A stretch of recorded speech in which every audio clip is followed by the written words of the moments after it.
Hi everyone, Angela here. To make this little gift bag, I'm cutting out two 9.5-inch squares out of quilting cotton.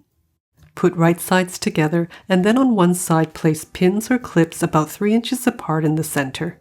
We'll start by backtacking here, stitch all around, and then finish by backtacking here. Stitch with the 3/8 of an inch seam allowance. When you get to the corner, stop 3/8 of an inch from the edge, have your needle down, lift your foot, and pivot.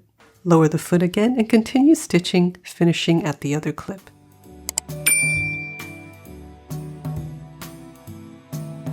Trim all the corners on an angle, making sure not to cut any of the stitching. On each side, pull apart the layers and spread apart the seams. Use the point of the iron to only press the seams open flat.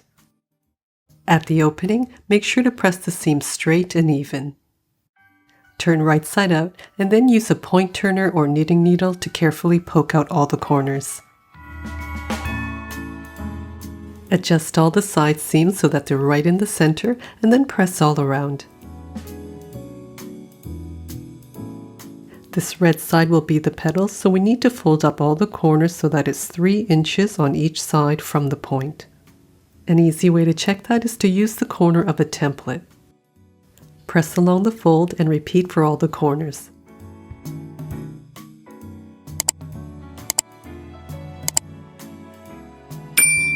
To make the channels, we'll be starting by backtacking here, stitching right along and then backtacking here, and then repeating for each of the corners. Stitch 1/2 inch from the edge, backtacking at each end. Don't cut the thread between each side, just pull it out about 2 or 3 inches. This will save you time and thread.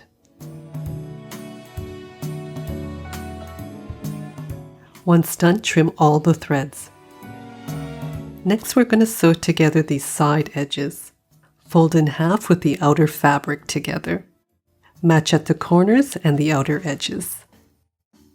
We'll start the edge stitching below the corner down to just before the fold at the bottom. We don't want to catch and close up any of the channel opening. Stitch 1/8 of an inch from the edge, backtacking at the start and finish. Repeat for the other sides, and again, don't cut your thread in between. For the drawstring, I'm using 1/4 inch wide ribbon. Cut 2 lengths 25 inches long. Open up the bag to the right side, and you can see we didn't catch any of the channels. Push out all the corners and it should look like a little tray. Use a bodkin or a safety pin to secure the end of the ribbon. Start by threading through this channel, go around and come out this channel. Match the ends and then tie together in a knot, leaving about a 1/2 inch tail. Now starting at the opposite end, thread the ribbon through just like before and finish with a knot. You can also cut the ribbon ends on an angle. Fill the bag with goodies, pull tight, and tie a bow to close. Thanks again for watching. Be sure to check out my video up next.